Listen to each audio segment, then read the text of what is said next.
serious legislators who are telling the administration that we have to see a change in policy here in order to stop what is a totally out of control border. It is a full-blown crisis. Let me give you just some of the numbers. I know you know them. Senator Risch talked about encounters at the southwest border. That's a euphemism for people who are apprehended at the border. These numbers are at record levels now. So sadly, we're seeing 239,000 a month. By the way, when you take that over a year-long period, we're talking about millions of people now coming into our country. This includes, by the way, Title 42 still being in place. So roughly half of the people who are coming to the border are being turned away by this public health authority, Title 42, that the administration would like to get rid of. So a full-blown crisis becomes a catastrophe. And if you talk to the Border Patrol, as all of us have, we've been down there, they don't have any idea how they're going to be able to control the border should Title 42 be eliminated, as the administration would like to do.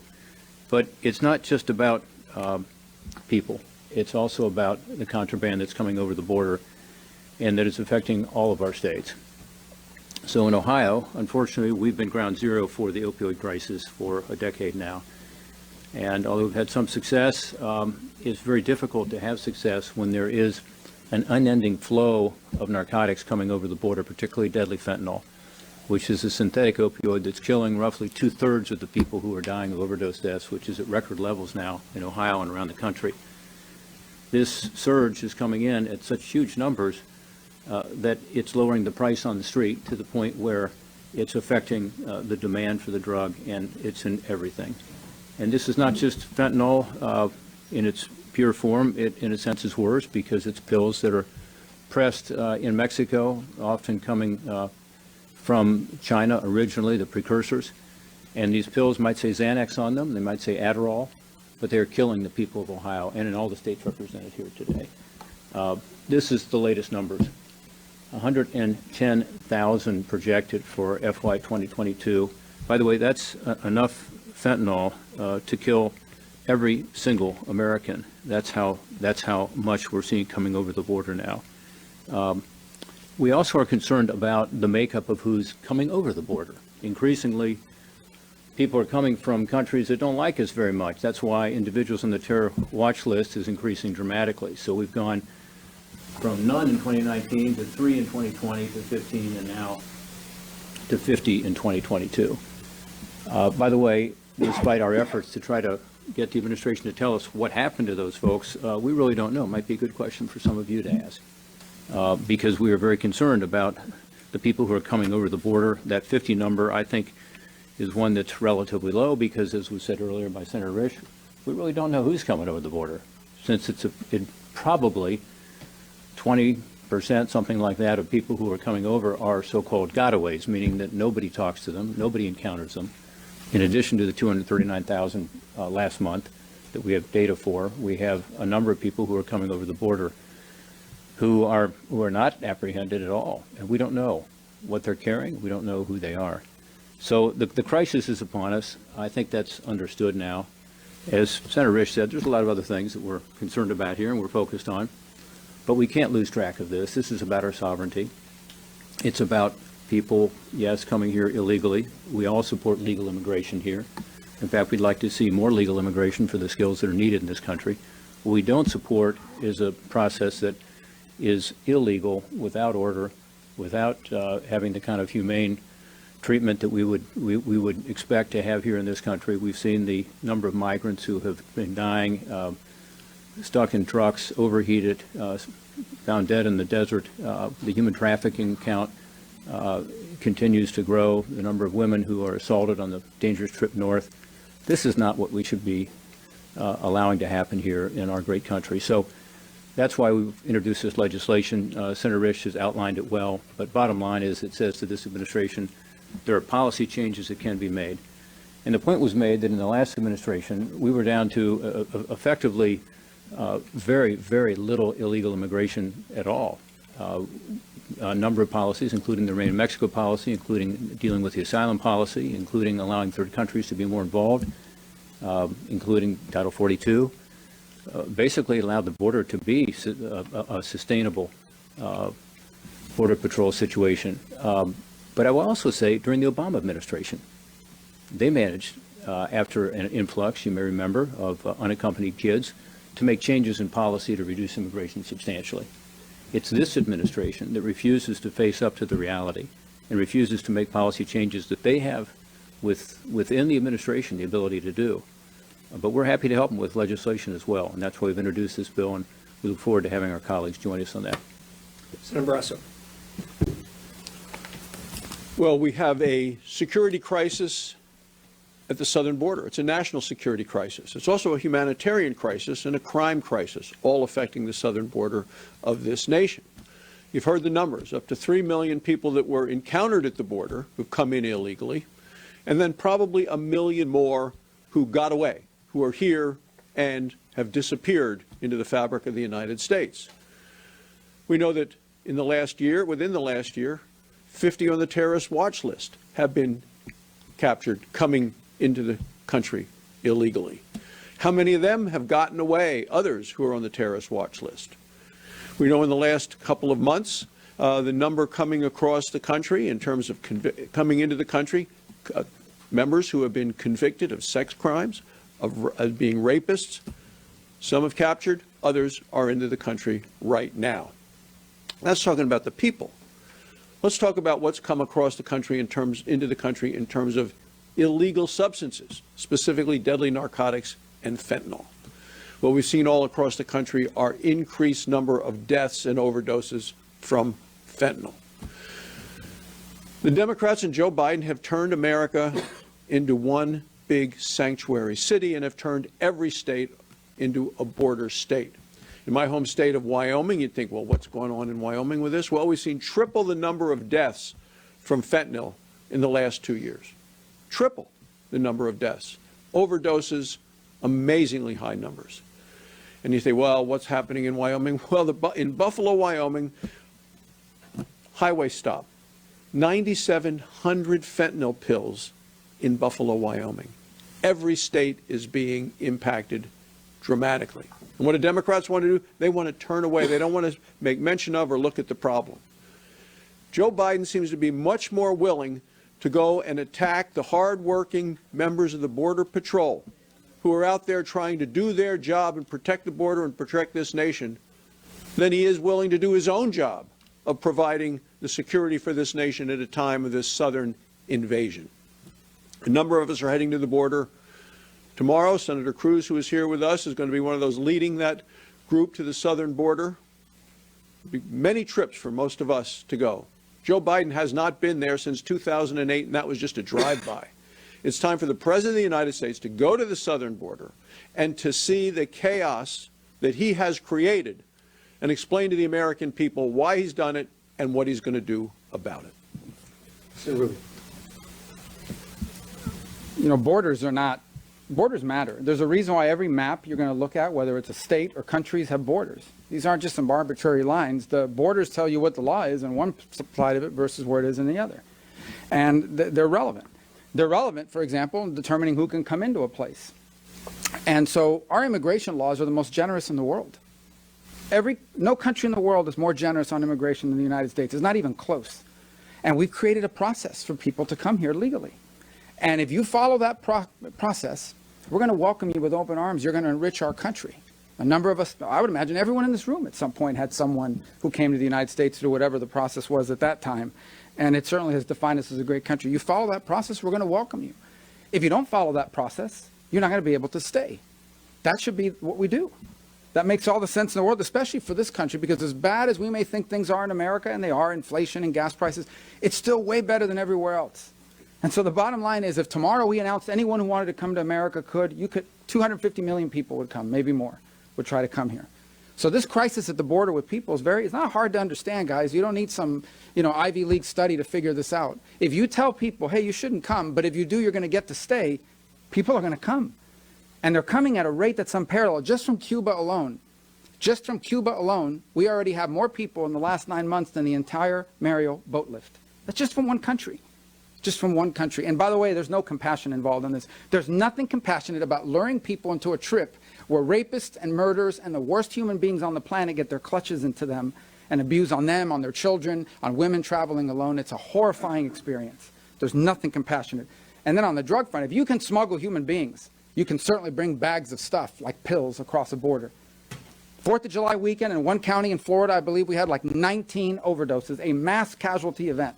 19 overdoses because some tainted drugs wound up in the hands of some kids having party, overwhelmed this small county. It probably all came across that border. You know why it's not coming through the airport? Because they screen for it there. You know why it's coming across the border? Because we don't. Because we have an administration that doesn't care about enforcing the law. Because frankly, and I'll be honest with you about this, their base, their activists, their supporters support open borders. They'll never say it because they know it doesn't poll well. But they think the border should be open and anyone who wants to come across should. There's no country in the world that would tolerate that. Mexico wouldn't tolerate it. Guatemala wouldn't tolerate it. Canada wouldn't tolerate it. And we shouldn't either. Senator Cruz? Over the past 10 years representing the state of Texas, I've been to our southern border many, many times. What's happening there right now is worse than I've ever seen it. It is an absolute, unmitigated crisis, and it keeps getting worse.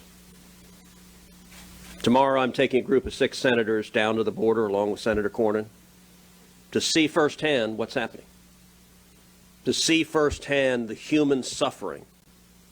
We're going to go to the midnight muster with Border Patrol agents, to take the opportunity to thank those agents, thank them for their heroism, thank them for their courage, thank them for standing up and defending their nation while their political superiors undermine them, denigrate them, ridicule them, insult them, slander them. We saw the President of the United States falsely accuse Border Patrol agents who were riding horseback of whipping illegal immigrants. That was a lie. It was a cynical, cruel, vicious lie for which the President's never responded. We're going to take the opportunity to thank those agents for going and doing their jobs, risking their lives to stop drug traffickers and human traffickers each and every day. And when they catch them, their political superiors in the Biden administration turn around and let them go. And then they get to go do the same thing all over again the next day. We're going to go out on midnight patrol. Every time I've done, you see simply a stream of humanity crossing. The last time Senator Cornyn and I brought a group of senators down to the border, while we were out on the Rio Grande River, we saw a dead body, a man floating face down who'd clearly died trying to cross illegally. We saw the Biden cages, cage after cage filled with children packed in side by side, a rate of COVID positivity over 10%. And we saw children, little boys and little girls who'd been physically assaulted, who'd been sexually assaulted. And Joe Biden and Kamala Harris and the Democrats do not give a damn. They created this. They could stop it tomorrow, and they don't want to, because they believe open borders are good for Democrats politically. Every illegal alien they see, they view as a future Democrat voter.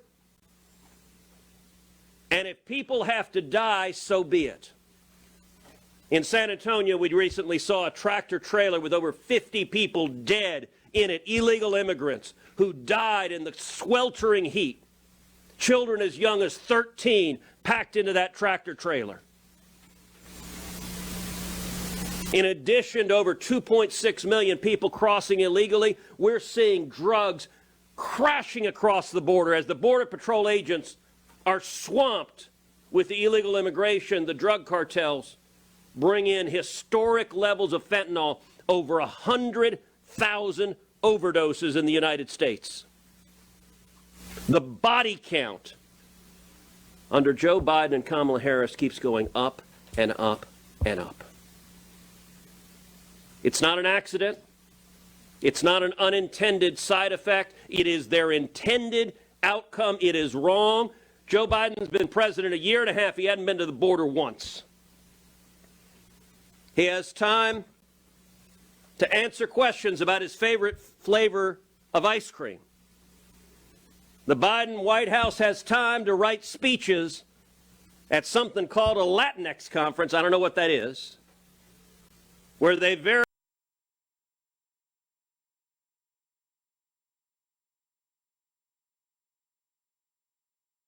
kindly called Latinos tacos. Well, Marco and I both appreciate being called tacos. Thing to remember about that speech? That wasn't a gaffe. That wasn't Joe Biden going off script.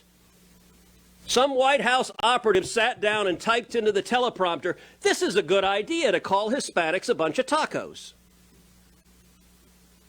I'll tell you one consequence of what they're doing. South Texas is turning red. I'm predicting right now in November we will see South Texas, which has been electing Democrats for over 100 years.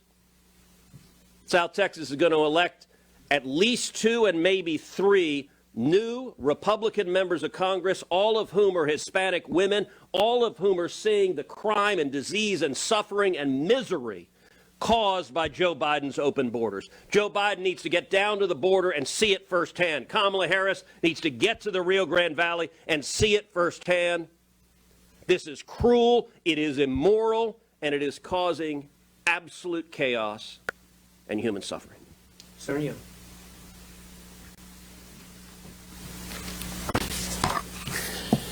It's been well over a year since I summoned a member of the administration into a classified setting. I'm operating in my capacity as the chief Republican on the Foreign Relations Subcommittee that oversees counterterrorism. I asked to be briefed on the number of suspected terrorists who had crossed our southern border. I have to say the briefing was absolutely sobering. We had individuals from Yemen. We had, of course, individuals from Central and South America, with Africa, all over the world. Many of the hot spots of the world and the locuses of terrorist activity were the source of so many individuals coming across our southern border. Well, I raised the flag then. I did all I could to try and fix the attention of the executive branch of our government on this national security issue, and nothing happened.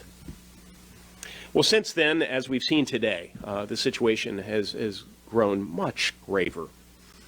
This is not only a national security disaster, this is also a humanitarian catastrophe.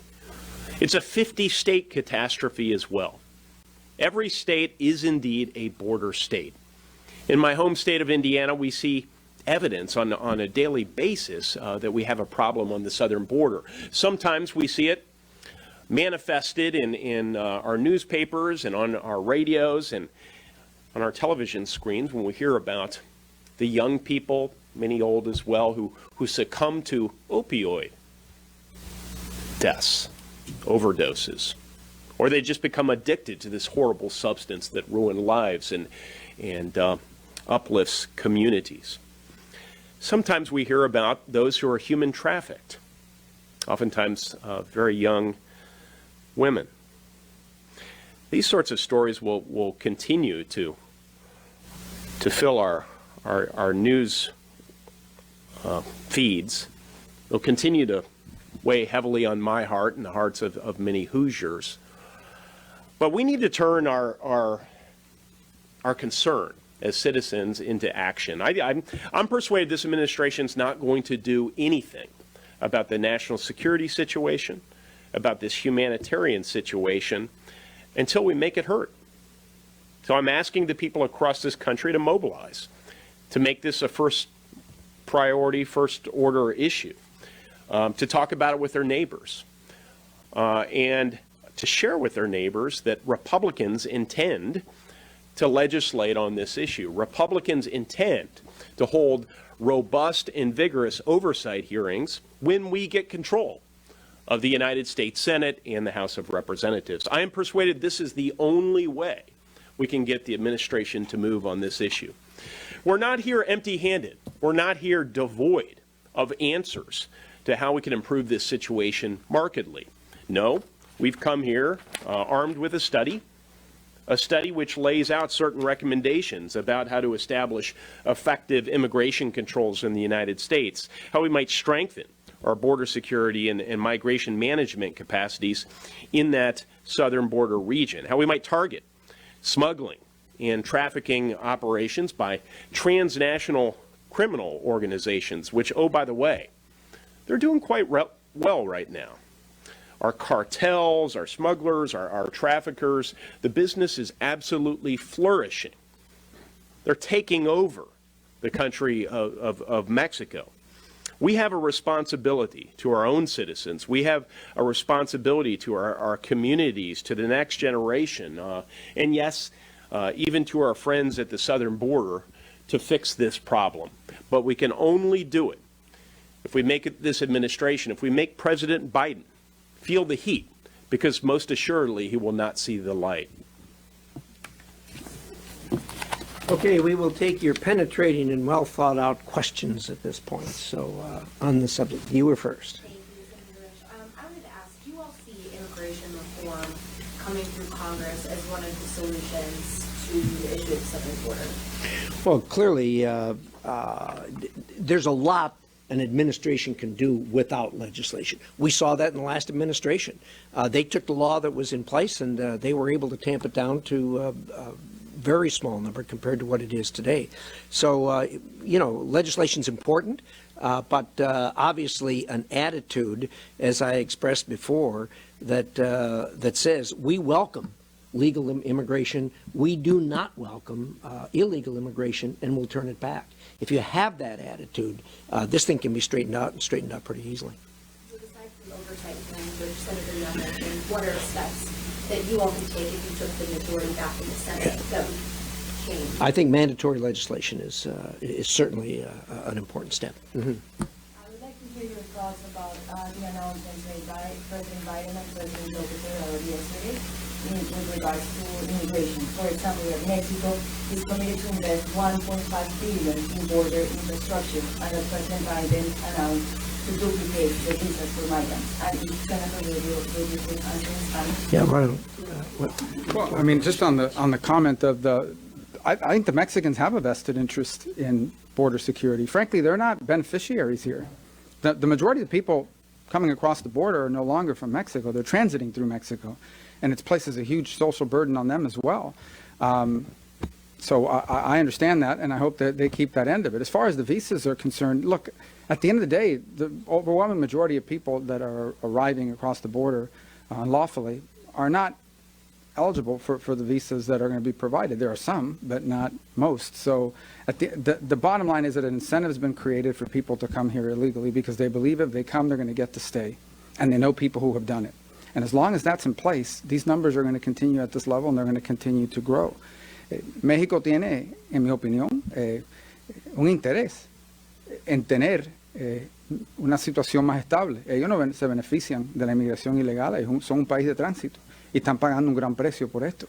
Pero también ellos pueden contribuir de su parte y qué bueno que lo van a hacer, pero es importante que lo cumplan.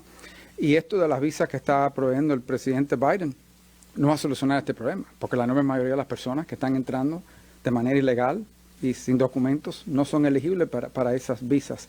Siempre hemos sido un país que ha dado visas y que le damos la bienvenida a esas personas que entran a través de un proceso legal. Pero no podemos ser un país que tenemos un sistema de inmigración que es un caos total y un desastre.